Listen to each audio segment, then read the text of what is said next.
a path that ran perilously near to the rounded edge of the rock. A few downward steps and we found that we were under shelter for the gale was roaring over us. 20 more paces we came to a recess, cut I suppose by man in the face of the loop in such a fashion that a lava roof was left projecting half across its width. This recess, or rock chamber, which was large enough to shelter a great number of people, we reached safely, to discover that it was already tenanted. Seated in a chair hewn from the rock was the Hesea, wearing a broidered purple mantle above her gauzy wrappings that enveloped her from head to foot.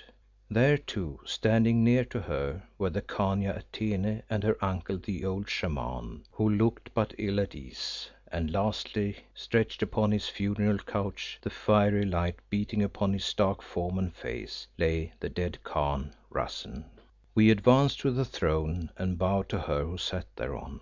The Hesea lifted her hooded head, which seemed to have been sunk upon her breast as though she were overcome by thought or care, and addressed Oros the priest. For in the shelter of those massive walls, by comparison, there was silence and folk could hear each other speak.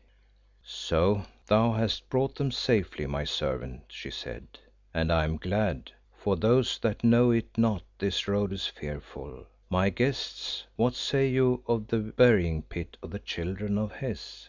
"Our faith tells us of a hell, lady," answered Leo, "and I think that yonder cauldron looks like its mouth." "Nay," she answered, "there is no hell, save that which from life to life we fashion for ourselves within the circle of this little star. Leo Vincey, I tell thee that hell is here, aye, here," and she struck her hand upon her breast, while once more her head drooped forward as though bowed down beneath some load of secret misery.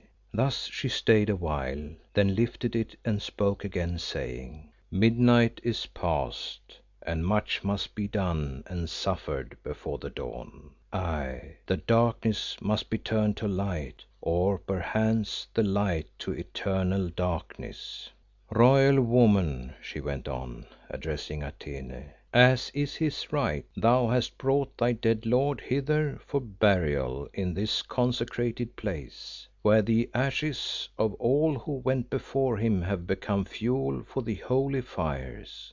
Oros, my priest, summon thou the Accuser and him who makes defence, and let the books be opened that I may pass judgment on the dead and call his soul to live again, or pray that from it the breath of life may be withheld. Priest, I say the court of death is open."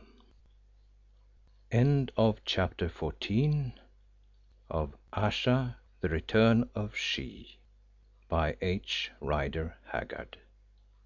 Read by Lars Rolander.